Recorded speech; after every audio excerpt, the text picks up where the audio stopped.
Welcome to Turn a Page, the official comic book club for Nerd Initiative. Each week, the NI Bullpen will be covering the world of comics, talking to creators, deep diving into some fantastic stories, and much more. Now let's hand it over to the team and turn a page.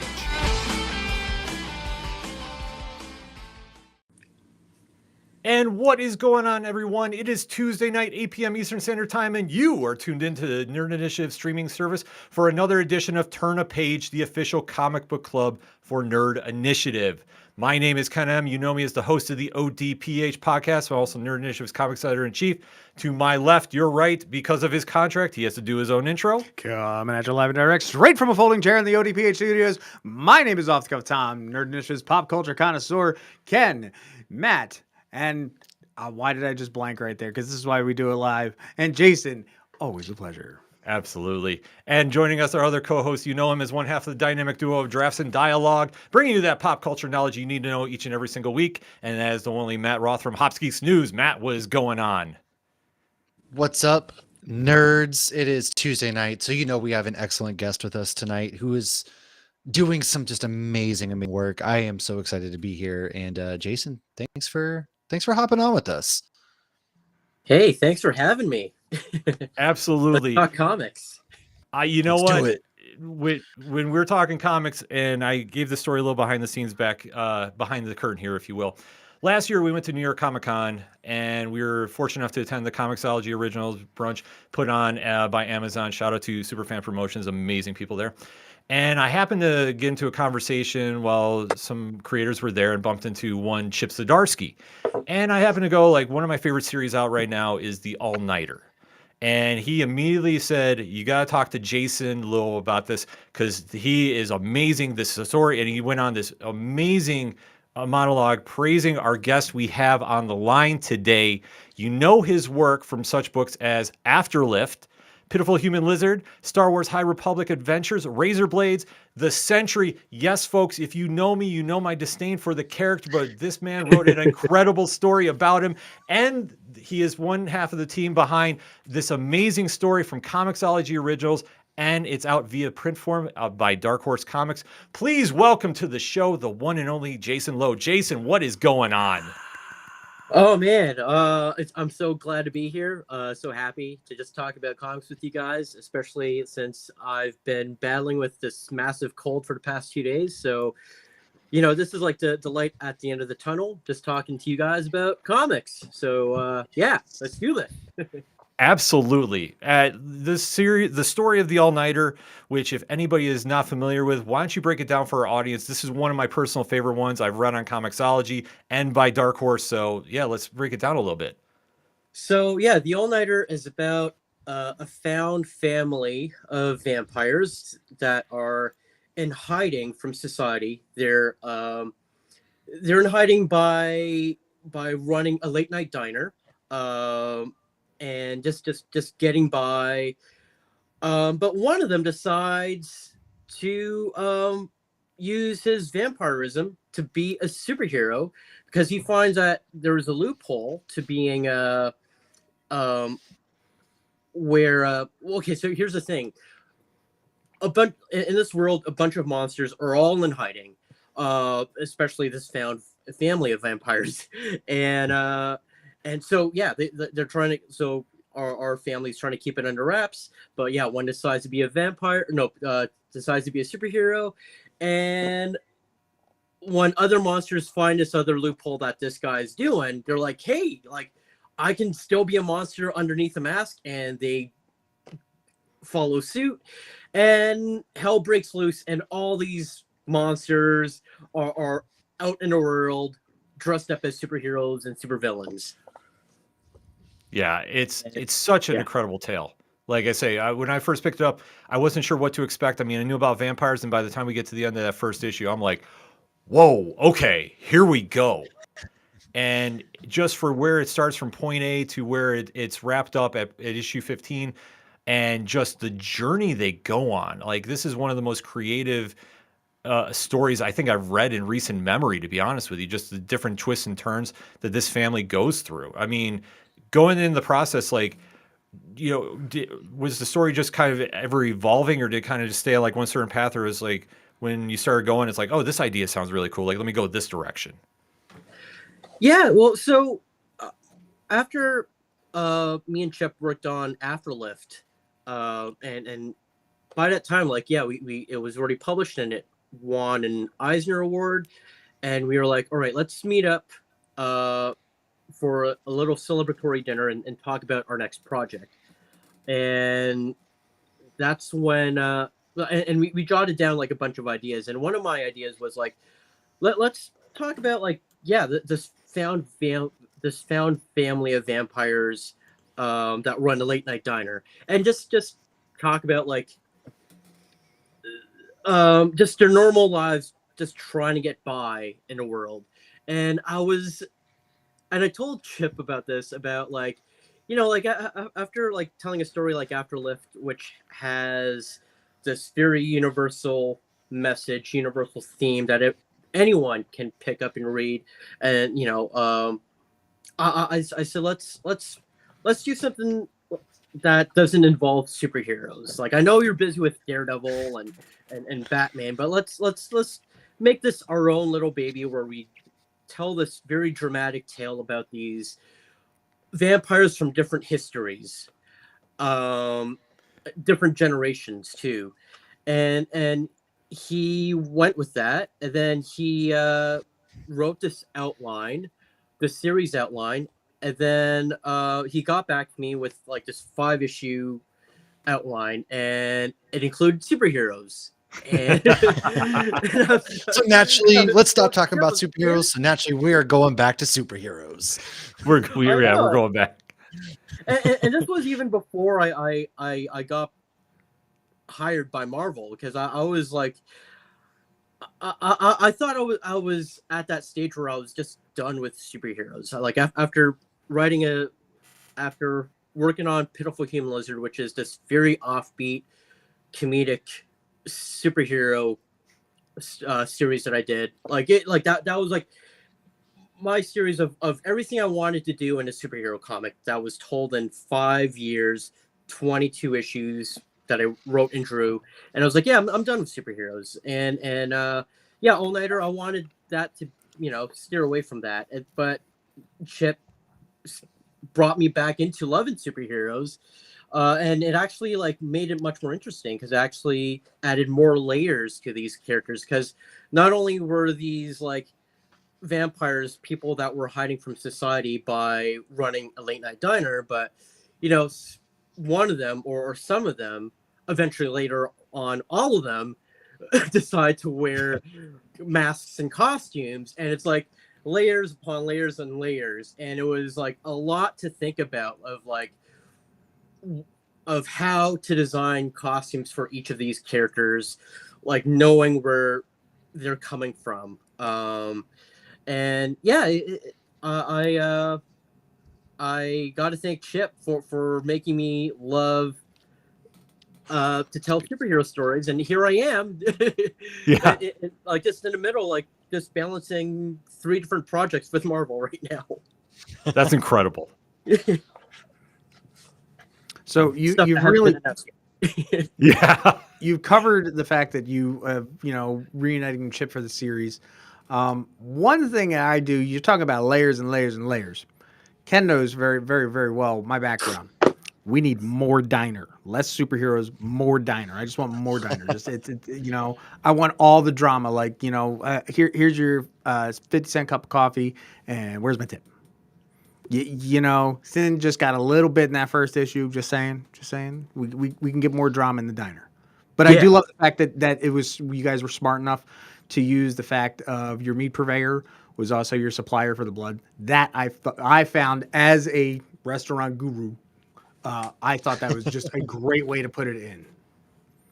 Yeah, we were thinking about like what stuff we can put on like in the diner menu. Like, I even like thought like they could probably make some pho, right? Like some pho with some like the blood. Oh yeah. Ooh. Tubes that they do is like that's genius. Like, they serve that in pho restaurants. Like, do that at this diner, and like they would have like this interesting menu where they can like have their own takes. And yeah, like one of the early steps I did was making blueprints of the diner and the different levels, the different floors, the apartments, to make sure that I got all the angles right of of dramatizing these characters What a in great those idea. scenes. I like that. I like that idea a lot. Yeah, that's brilliant. And so like we're talking about vampires, man, and everything I've learned about vampires has come from my co-host Lauren's love of Supernatural, the TV show, Against My Will, or watching it, and then of course Blade. So kind of what went into your vision of creating these different, like, these are vampires kind of like we've never really seen vampires before. What went into creating these characters and giving them layers and just like personality? Um, I mean, okay, what was there was that Swedish film. The name escapes me. Uh, I think it's called Let Her In or Let Me In. Does that ring? Oh, I know what you're American talking about. adaptation to it? Yes, yes. I've seen this on like Shudder or something a while ago. I know what you're talking about. About this kid vampire Letting the right one. and this a loner kid who invites this vampire kid into his home and to become friends, and then it becomes this whirlwind drama. I love like how serious and deadpan it can be with that, especially when it comes to the gruesome bits. So that's like one of the things I try to capture. But like when it comes to these characters, we both dive down to their history like when they became a vampire. Like Joy, she was a vampire when um she became a vampire in the 80s, and she became a vampire at the age of 9, 10 ish. Alex, who became a vampire in, I guess, the early 2000s ish.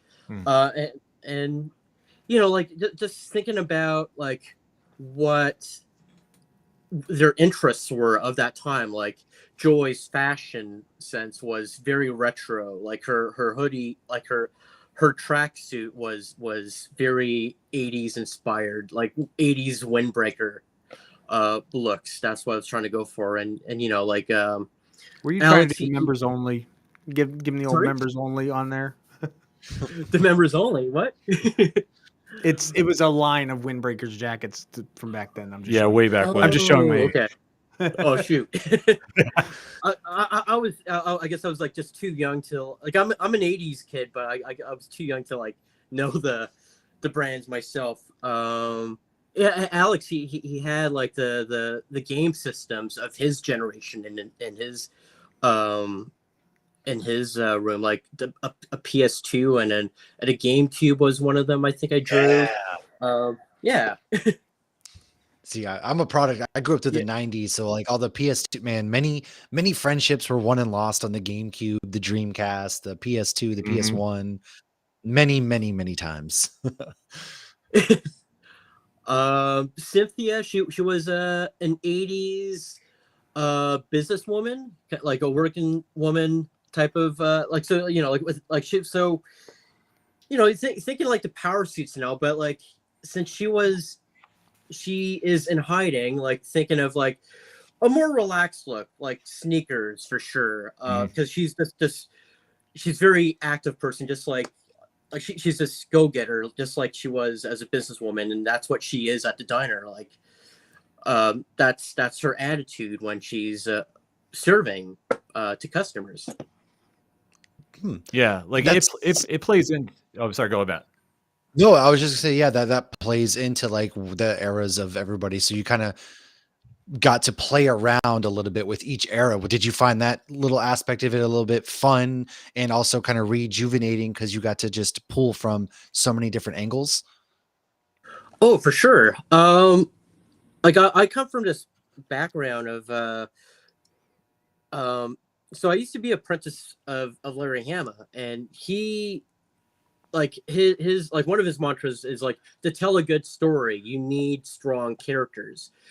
And he's the guy that wrote all the file cards for over 200 GI Joes, and you know, when you dive into every character's history, it's just so easy to tell a story that way, and it's so thrilling when you have like these two characters with different histories interact with each other, and then see what part of their history or their interests that would slip in a natural conversation. I like that thrill of telling a story. It makes it more organic and natural and less forced. Oh yeah, absolutely. Absolutely. I mean, you can definitely tell through all the characters too. And I think probably the one that, at least for me, stood out as having the most character change from point A to point B was Francis during this entire story. You want to talk about maybe just like how your approach to him, and obviously we are talking a little bit of spoilers of the book too, him being Frankenstein's monster, and then he turns out just to go through this metamorphosis as we start to finish. Yeah, that was mostly Chip's idea, actually. I thought it was just an interesting concept of how he goes from being a Frankenstein's monster to the CEO of a company who has this wealth to cosmetically make him more refined, a much more gentle, very handsome giant man. And that was just a very interesting thing to draw. It's like having the presence of a god, like walking into a diner. Like that was Francis, because like he was 7 feet tall, and he's a living legend, and you would not know it by the scars. Actually, like we had to like add that little detail, like adding like some slight scars to his wrists whenever he pulls his sleeves, because just to show like that is Frankenstein's monster. Like that, like those are the markings that he has not surgically recovered from. Like he's left that as a reminder of the monster that he still is. Yeah. Like he's just somebody that you see just his growth in character, and especially too, like when you first introduce him when he comes to the diner, investigating obviously when a superhero is running through the city, and drawing the attention of the takers. Just to see him come in for that scene too, and especially this history with Cynthia, it makes for a powerful moment. And as you see just the growth of his character, like I think for me, he's just the one that really stood out the most, just from having the history with Cynthia to where everything ends up in his story too. Like I think it's just something that adds to another layer to the mythos, and especially with how many mythos you borrow from in the story. Like I say, it ranges all over the place, and it's so creative of how it's done. Was there any myth that you wanted to do in the story and just couldn't pull off? Chupacabra. Oh, I'm trying to remember, because I know I drew like a bunch of different cryptids. Like there was definitely, like, one was a giant spider, like like a man spider-esque type of beast, and that was in one of our my early concept drawings. But I don't know, the thing was we managed to fit every character in, and especially when it came to like the very last few chapters, like all the monsters that we forgot, like we managed to fit them all in, like the big diner fight scene, or Yes. or near the very end of that black void. So yeah, like I'm pretty happy and content that we got to. Oh, you know what? That reminds me that I have left some clues throughout most of the issues of a black cat. And if you go back to watch, like looking at all the issues, I've left a black cat that wanders around, that is surveying things. And the cat would be in certain scenes strategically, because I wanted to fit in a witch, because that would have been like one of the last things. That's something that seems kind of familiar. Yeah. Yeah. Boo! No, I'm just kidding. I'm here all week. Try the fish. Yeah. No, but that's something I mean, I remember seeing a couple panels, but I'm obviously I'm going to be doing a deep dive read about this again too. But yeah, just with, and especially too, how everybody just fits into with the characters. Like that's the thing. Like nothing ever felt like really forced. It had this or very organic flow, especially when you get right to the very end and you talk about the big battle there, where just when we start coming through. I'm sorry, I'm reading the chat there where the guy in the chair is voiced in about booing Tom. It's one of those situations where like everything just flows so well, and it's just such a creative, breath of fresh air too. Because when you think something wouldn't be pulled off, it comes off flawlessly. Like especially when you introduce God and Lucifer into the story, and how you introduce God when we first see him, and he's making Slurpees or milkshakes rather. Like that was brilliant. I'm sorry, like I laughed out loud. I'm like, wait, what? And sure enough, he's like, "Hey, you want this? I'm making milkshakes. It's one of my best things." That was definitely one of Chip's surprises, and yeah, like it's crazy when I would get a script and then I would want to. I'm so tempted to tweet like, "Oh my God, I get to draw God," Yeah. but that would be like 5 months way in advance before anyone knows what I'm talking about. So like, yeah, I just had to just keep my mouth shut. But yeah, like I just can't believe like some of the things that Chip got me to draw, and that we just had a lot of fun and get away with it too. Pretty happy how it turned out. Oh, absolutely. Like it's brilliant.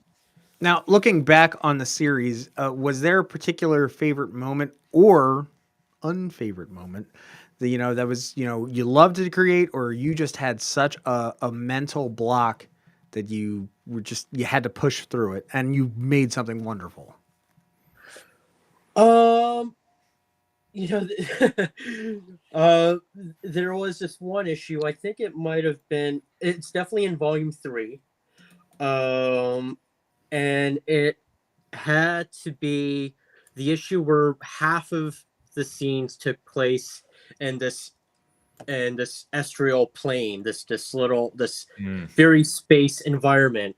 And at that time, I was working on 5 projects for Marvel. Holy cow! and Chip and Allison knew this. And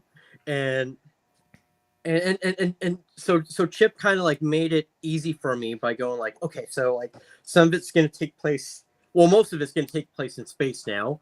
And I was like, all right, that's awesome. And that I think that issue only took me about like 2-3 weeks to pencil and ink, so I can just move on with my next job.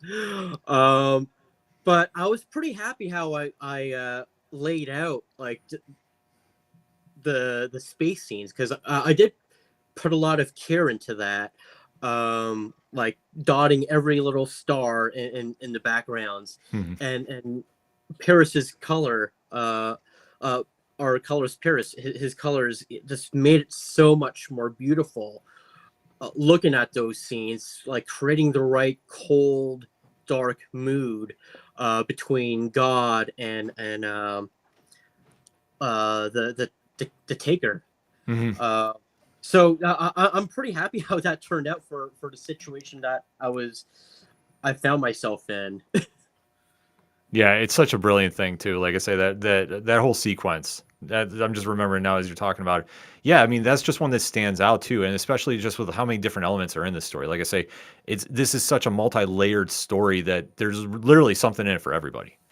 Oh, you know what? There was another scene that I'm remembering. The scenes with Joy and her mother, and Joy and her sister. That really got deep. That's the emotion. That's the emotional story like I wanted out of the All-Nighter, and I'm glad that like that Chip brought it there. Because I love to try to capture just the right emotions for those scenes. And yeah, like Chip has said like I could like make any um any scene with just two characters talking, very interesting. And me, it's like this is where these are characters acting like they're trying, they're working hard to get their Oscar right here, like. So yeah, like I really played with the emotions, and also like getting the right background, the right setting for Joy's mom, who has dementia, like what kind of clutter she would have, like all the stuff that she's hoarded from the past that she's collected of her daughter, like all that, like in the hallway and all crowded in their living room and the kitchen. Yeah, I paid a lot of attention to, and yeah, that's one of my favorite scenes of the series for sure. Yeah, it's such a powerful scene too. Like I say, with Joy reuniting with her family there, and just the emotions that you put in those characters too. Like it's one that it really connects with the readers, and it's really one that it's powerful. And you think about just for where the story goes, dealing with superheroes, it grounds it so heavily that you're just like, you take a step back, and then it's just like, whoa, and it's brilliant work. Thank you. Yeah, It also I would goes to show definitely. about the whole.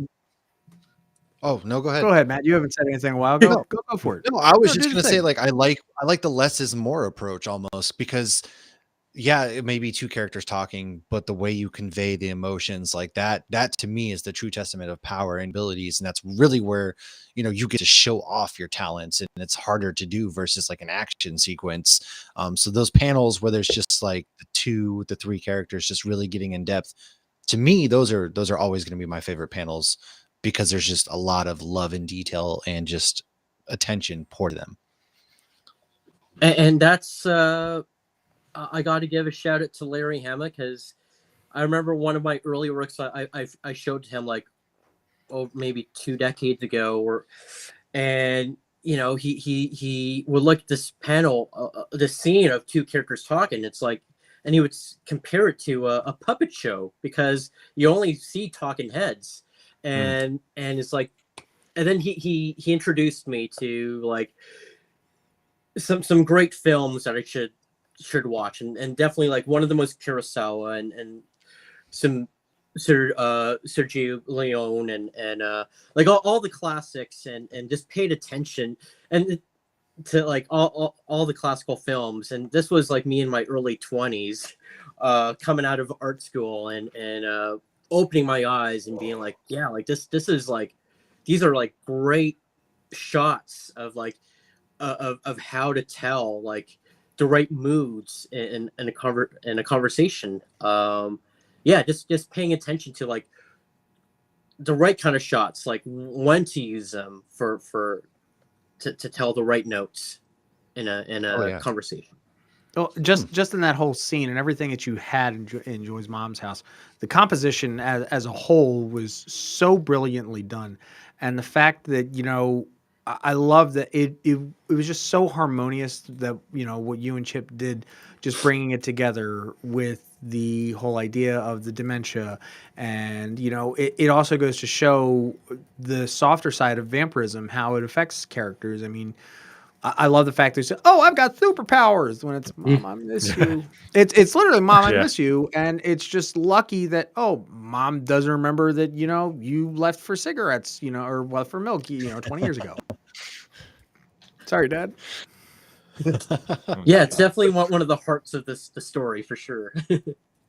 Now, But oh, go ahead, finish that thought, Tom, oh please. no, I was gonna say again, it's just, it goes to show that vampires are not always just that big old, they are people.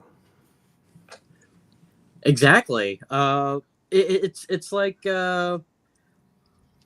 it's like the mutant metaphor, right? Like and like some of the great X-Men comics are the ones where like you have these heart-to-heart moments. Just like you step back from the action, and you talk about like the reason why they're fighting, or the reason why they're fighting just to exist. It's the same with the vampires, like trying to fight to exist in our world. and some of them like go through like so many different struggles, and yeah, I wish we were able to explore a bit more of like Alex's past. Like I think there was more that we could have explored if we continued on. Oh yeah. No, Is no. there now kind of talking about, you mentioned you were working on like 5 or 6 different projects. We know you've done work with Marvel in different mediums. Now, is there any sort of different strategy approaching something such as Comixology where it's primarily digital? Of course, this is going to come to print through Dark Horse. However, Comixology Week, it's digital. Is there any sort of different marketing strategy coming from your standpoint at all versus something like Marvel that's print? Well, in terms of like the drawing format, like they do give you this page guidelines of doing less of characters popping out of a panel. Like everything must be contained in their own rectangle. And so, we looked at it as more of like, okay, so every box is going to be very cinematic, either like narrow, wide letterbox panels or just square panels. Kind of like the like it's something I aspire to is like the 9-panel grid of Watchmen. Right. Everything's but more like 6 formulaic versus right. Yeah, like everything has like every panel has a beat, but like nothing can spill to the next panel. Yeah, and it was also like one of the things we had to try to avoid doing was like 2-page spreads or even a 1-page spread. Like a 1-page spread, we kind of had to like make sure we got an approval for. But yeah, that was the only restrictions really. It made things a bit more easier for me because it's like, all right, if you just have things more contained in this panel, like I'm just going to focus on that one panel, not worry about the whole page composition. Yeah, That makes a lot. I would have been like, wow, that seems like it's harder because it almost feels like you're being boxed in a little more. But that's interesting that to you it's more freeing because less to worry about at the time. Like that's a very interesting approach. Yeah, I'm just working one panel at a time. Like I'm done this one panel, I'm going to move on to the next, and yeah, that's it. And I reached the end. Well, it's a difference from going like this. Wait, where's the camera over here? Going this to this, Right. So it doesn't, and I read, I'll be honest, I read most of my stuff digitally nowadays because my wife would kill me if I had all paper at home. So it really was a transition when I came to start doing the shows. Like, okay, yeah, okay. So do I do this big? Do I do it? So I've lucked out and found an old iPad that's just about the same size as a comic book page. So I'm like, okay, I can do this now. But still, it's now Marvel I turn it. Marvel Infinity Comics, that was a learning lesson for me. Like I was because that's like the vertical scroll, right? And the thing about that format is like they give you a template that is like, imagine it's like 3 of these smartphone screens down, and that would just be one page, and you would try to fit like 6 panels in that, or maybe like one long horizontal vertical panel. You can't draw. That sounds impossible. Yeah, that sounds wild. All I'm thinking is Spider-Man. Oh my gosh, I'm getting so much anxiety thinking about this. But my first story was Lucky the Pizza Dog, and this was like the first year where they introduced Marvel Infinity Comics, so they were still figuring things out, and I was figuring things out because the thing was like I was not sure if I was drawing things big enough, which I wasn't. Luckily he gets to miss an eye doing Lucky, so it's one less thing he's got to draw. Yeah.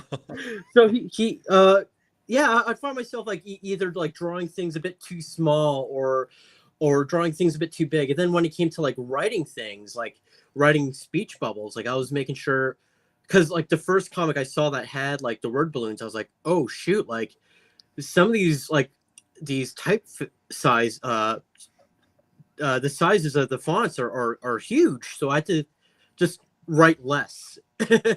Don't like think about like very detailed paragraphs or character goes on. So I was like, just get to the point of what this character is going to say in 6 words, and that will take up like this much space on your smart screen phone.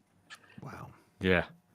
Huh. That's so fascinating. Interesting. Yeah, like I Yeah. never really think about that, especially like now that started taking off with Marvel too, the Infinity line on Marvel Unlimited as well. And then, I mean, speaking of Marvel too, you are the writer of what a character that I never really got into. I gotta admit, Ken's but I favorite love hero. the What do you take that mean? you did. Well, I know it's in my trinity of like if they ever got Infinity snapped again, I would not be shedding a tear, and that's Bob Reynolds of the Century. But you wrote a fantastic superhero story there, and the All Nighter turned into a superhero story. What do you think brings out the best of characters to make them a great superhero? I think it's all about just the compassion and empathy for others, and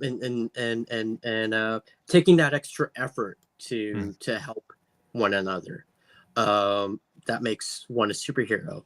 Um, I think that's the main bottom line, and I think you see a lot of that with Superman. I think that's one of the things that we admire about Superman. That he is able to, aside from like punching bad guys and like and fighting like some of the big bad aliens, like he like taking those small moments where he's saving the girl that's about to that's thinking about jumping and prevents her from doing that, and just makes them think about like just showing patience and being able to understand where people are coming from.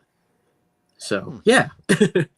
No, absolutely. Because I mean, you see just so many different variations, especially like from where the early days of like the idea of the superhero is now to where you go with stories like Invincible or Radiant Black, and just how everything kind of goes into different areas with that, and especially too with what you did in the Century. And I don't want to go spoil too much away because issue 4 just came out, which wraps that up, and it's a phenomenal read too, by the way. And just to kind of see like where the evolution of superheroes is, because this is what inspires Alex to take his journey up. And especially it falls back on that old saying, with great power comes great responsibility, but this is where he becomes very irresponsible with his powers. Yeah, like back to like the Century, like these are characters that never aspire to be superheroes. These are just ordinary people, like people that we would just like everyday people that we would see on the street, in our commute, at work, etc. They're just trying to get by, and then like the what if, like what if that's just a random person is chosen to get these incredible powers of like 1 million exploding suns, like what would you do with them? But at the same time, like, can you handle them as well? And like most of them, they don't, because it's like the thing about like the Century characters, that like a lot of accidents and catastrophes happen because he's just not able to control his powers. And the same goes with just an ordinary person who has trouble getting by, and then now they have to deal with these powers. Like that's another obstacle that they have to go through. So that was something that I had to like play around with. Like I thought it was just kind of interesting to retell that kind of Century story. Yeah, like it's one thing that jumps out because you think about, you know, in Century is kind of the idea of Superman, but it's basically what happens is Superman gets grounded to Earth. I mean, that's the way I took it when I was reading this story. And especially with how it ends up, like I'm more excited to hear about that character's progression as we go forward. Like that's just how fantastic this story was. Because like I say, I don't relate to the Century, and I know in the chat they have my ultimate top 3 that could get snapped away. I'm perfectly fine with that. But it's just one of those things that now seeing this fresh take on it, you know, now this goes to show, like, you know, the hero has evolved from what we originally thought. Yeah, it's funny. I remember when I first got the gig, and I was asking like some of my comic friends like about their love for the Century, and or even just random fans like yeah, there are people that really love the Century, which is like a small amount, and then there are people that are like just casual, like, oh yeah, like Century is there, like I know he was in some of the events, like, you know, like he was in Civil War, or he was in Secret Invasion or whatever, but like, or World War Hulk, but like he was not like a character that everyone fell in love with, because like he was a character that had like he was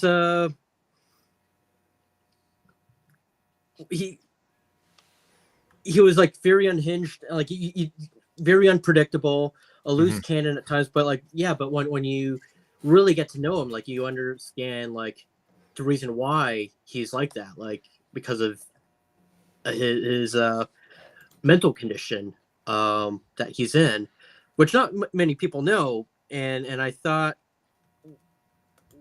if I'm going to tell this story, and like my assignment was never to bring Bob Reynolds back. It's funny because like, well, when the announcement came that I was writing the new Century, like a lot of the Century fans added me going like, I hope you bring him back, like you better bring him back. And it was like, sorry guys, like this is not part of my assignment. My assignment was to introduce a brand new Century, but I'm gonna like tell a story that everyone, I'm hoping that everyone can enjoy, especially people that are not fans of the Century, and hopefully Century fans can give a chance and see the similarities with a new Century, with an individual that's going through her own struggles of which is CP, which is something completely different. But you know, like yeah, like introducing brand new characters and having them get an idea of their daily lives before you flip the switch, and then their lives light speed into the Marvel verse as they become these Centuries. Yeah. Like I say, the story, like it won me over, so I'm excited to see more of that character now in the future. But I mean, obviously with the all-nighter, I know Tom's got a question lined up. Oh, I mean, well, yeah. Speaking out, you know, wanting more characters. Like, seriously, are we going to go back to the diner for a second helping? Not at the moment. Can I get one to go, or a drive-through version, something? Come on. DoorDash me something. Let's go. Like right now, like we're pretty cool right now that we were able to start and finish the series together. And the thing was like right now, like me and Chip, we're just working on completely different work schedules and just want to focus on what's on our plates right now. And he knows like right now, I just want to just focus on just, I guess, making a name for myself in Marvel right now, with just trying to give myself a good proving record. You are doing that. Yeah. Not trying, you are. Well, just wait. Hopefully it still stands, and I hope it does with the stuff I'm working on, especially with Werewolf by Night, that's coming out in the summer as part of the Blood Hunt summer event. So yeah, like there's a lot of all the way. Oh yeah. Yes. Oh yeah. But yeah, no, like back to like what's stopping us from working on the next arc is we're just taking a break for now. We're not saying this is the end, but like we're happy that it's wrapped up, but we have left some like a little bit of an opening. So what you're saying is there's leftovers. Possibly. I'm just What making all he's the food jokes saying- tonight. What we're saying is he has to finish story. Oh my gosh, you're going there. Yes, we have to. Yes, we have to go there. You mentioned before the show, we talked a little wrestling. We got to know, what are your WrestleMania predictions? Oh, I'm out. I mean, I think we're definitely going to see Cody and Seth winning the tag team match. Just so we can go tonight too. But you know, I wouldn't be surprised that WWE would want Roman to continue on carrying the belt for as long as possible. Just for the records. Yeah, like and Cody, like, you know, his time will probably come again in 5 years, maybe. And that's when we'll celebrate, because I think there's still some more years in him. And but gosh, like right now, but with all the things that they've done with Cody, like you got to give him that moment though, right? Like you like, Yeah. That's where I'm torn. Like, you know, Roman almost doesn't seem like it's right yet to take the strap off of him, because he's so just like the way his status, right? Like the records, I feel he's meant to break these records. And so it doesn't feel like the right moment. But then again, it's like, what do you do with Cody if he doesn't win again? Because it almost seems like it is the right time for Cody. So like, it's a good problem to have, I guess, for WWE, but I'm with you. I'm very torn on either Rock's going to cost Roman the belt, or like something there is going to happen to where Roman retains. I was just thinking of something. I actually have a wrestling one because of where it's at. All right, what's the over under on pictures taken at Pat's or Gino's for their social medias? Like, can we take a bet there? Oh, because WrestleMania is in Philadelphia. That's right. At the legendary cheesesteak places. Yeah. The lousy legendary cheesesteak places. Just saying. Oh, I did not know about that one. Ooh. The thoughts, views, and opinions Maybe of food places by Tom are not represented by Nerd Initiative. Tom Star spinoff show. Welcome to Nerd Initiative's Food Network channel. Hey man, I got the bona fides for it. Just saying. It's true. That's all I know about wrestling. So yeah. Anyway, I was gonna say, do you have a current favorite wrestler on the roster right now? The thing is, I'm more of an AEW fan, and I'm thrilled to see my wrestling god Okada joining their ranks, and I love what they're doing with him and the new Elite. And I'm excited actually, because tomorrow they're going to be in town in Toronto. Are you going? I get to see Okada live against Eddie Kingston, another wrestling god.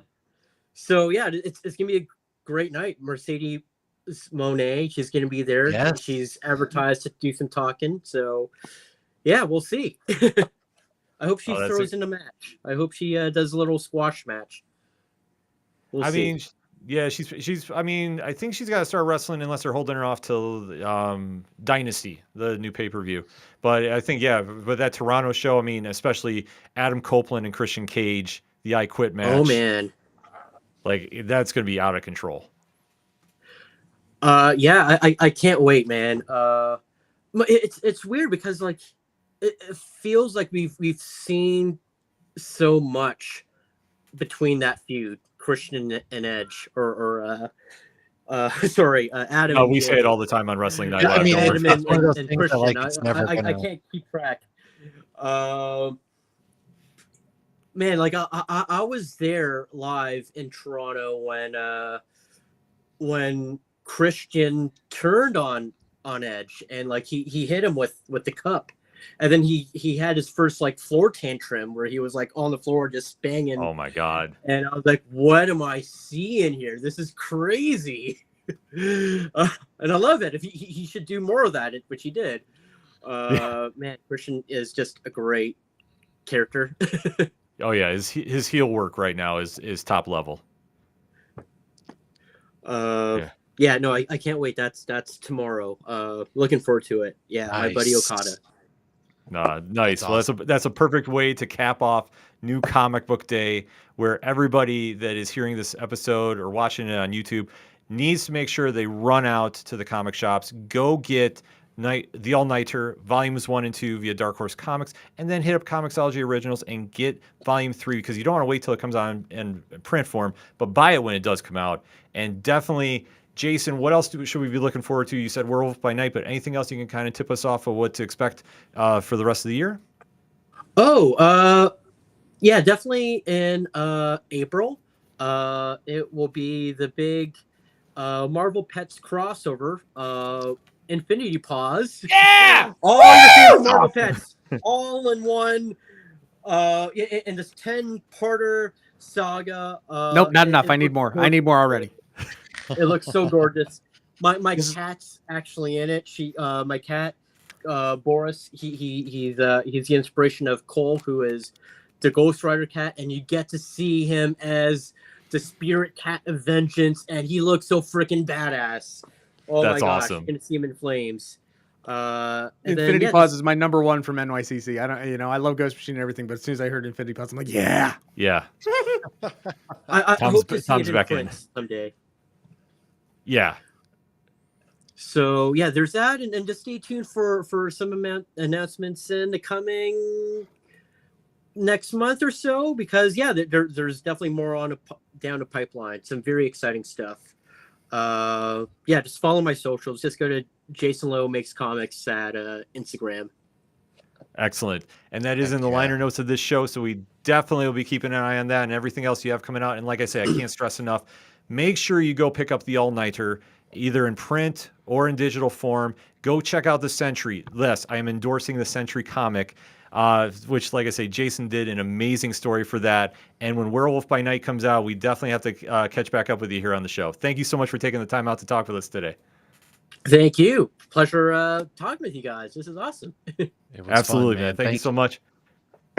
For Matt, Tom, my name is Ken M. Thank you as always for checking out Turn a Page, and we'll end it like we always do. When you're at the comic shop and you have a great issue in your hands, such as the All-Nighter, Volumes 1 or 2 by Dark Horse Comics, and you happen to see somebody struggling to find something at the shop to pick up, hand yours off to them. Tell them to turn a page.